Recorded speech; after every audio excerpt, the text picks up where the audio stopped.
안녕하세요, 치우입니다.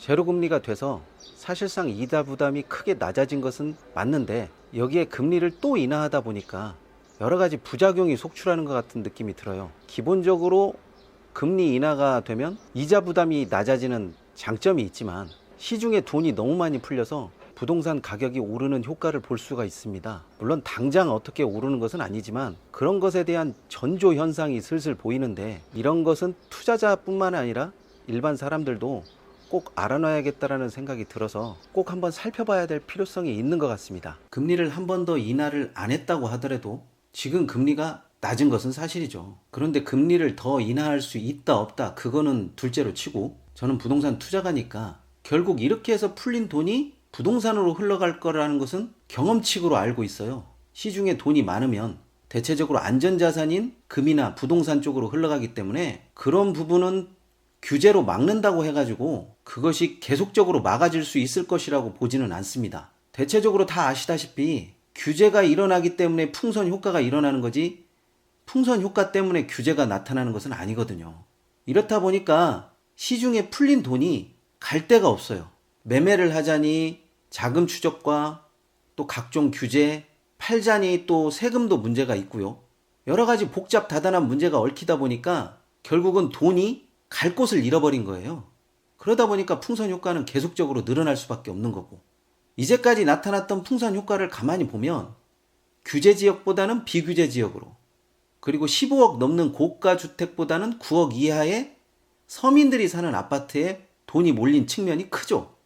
결국 금리 인하가 흘러 들어가서 집값 상승을 견인할 거라는 것은 부동산 투자에, 아니면 부동산에 조금만 관심이 있는 사람도 어느 정도는 다 아는 사실입니다. 대체적으로 매매를 규제하고 임대차 시장을 임차인 중심으로 보호하려다 보니까 금리 인하가 오히려 시장에 갈 곳 없는 돈에 기름을 붓는 격이 되는 거죠. 여기에 이미 올라버린 집값을 낮은 가격으로 청약을 한다고 하니까 당연히 청약 대기 수요는 넘쳐나고, 대기 수요가 넘쳐나다 보니까 정작 집을 사야 될 사람들이 임차 시장에 머무르는 거죠. 당연히 임대차 시장이 커지는 거고, 임대차 시장 중에서도 특히 전셋값 상승이 눈에 띄게 도드라지죠. 왜냐하면 돈을 빌리는 것이 쉽다 보니까 당연히 전셋값은 오를 수밖에 없는 거죠.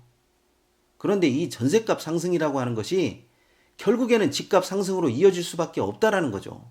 이제 점점 더 전세 매물은 줄어들고, 또 전세 매물이 눈여겨봤다고 하더라도 가격이 높게 뛸 것은 불을 보듯 뻔한 상황이에요.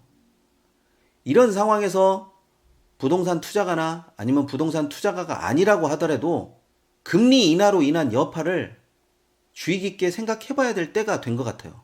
과연 저렇게 풀린 돈이 어디로 갈 것인가에 대한 생각을 다 해보셔야 된다고 저는 생각해요. 지금도 더 금리를 낮출 수 있다 없다 이 얘기가 나오는데, 사실상 이런 제로금리, 저금리 기조가 상당 기간 길어진다라고 하면 부동산 가격 상승은 불을 보듯 뻔한 상황이에요. 여기에 불을 지핀 것이 전셋값 상승이고, 따라서 금리 인하에 대한 투자자의 방향성을 설정한다면 일단은 자신이 버틸 수 있는 여력에서는 부동산을 매입하는 전략이 훨씬 더 낫다라고 보고 있습니다. 물론 그게 되지 않는다라고 하면 지금의 상황에서는 어찌됐건 9억 이하의 아파트, 규제보다는 비규제에 있는 부동산을 매입하는 것이 훨씬 더 나은 전략이 될 수가 있다라고 저는 보고 있어요. 전반적인 부동산 상승 기류가 규제로 인해서 꺾여야 되는데, 규제로 인해서 옮겨붙는 형상이 되다 보니까 결국 어느 때 집을 사고 어느 때 부동산을 매입해야 되냐는 질문에 항상 대답이 일정해질 수밖에 없어요.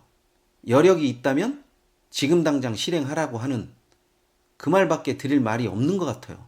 앞으로 이 금리 인하에 대한 시장의 흐름이 생각보다 길게 갈 것이고, 전셋값 상승이 전체적인 부동산 상승으로 이어질 수 있을 것인지가 항상 관심의 대상이 될 수밖에 없을 겁니다. 그렇지만 전셋값 상승이 집값 상승을 불러올 것이고, 집값 상승은 땅값 상승과 전체적인 부동산 시장을 한 단계 끌어올리는데 아주 큰 역할을 할 것이라고 봅니다. 그런 면에 있어서 전셋값 상승은 상당히 눈여겨봐야 할 지표인 것 같습니다. 그래서 오늘의 한 줄 요약, 금리 인하로 인한 저금리 기조가 언제까지 이어질 것인가에 대한 생각을 정리해 보시고, 전반적인 부동산 상승이 이루어진다라고 보면 지금 매입할 수 있는 부동산의 종류와 종목을 정하셔서 매입하는 것도 부동산 투자 전략에 상당히 좋은 방법이라고 생각합니다.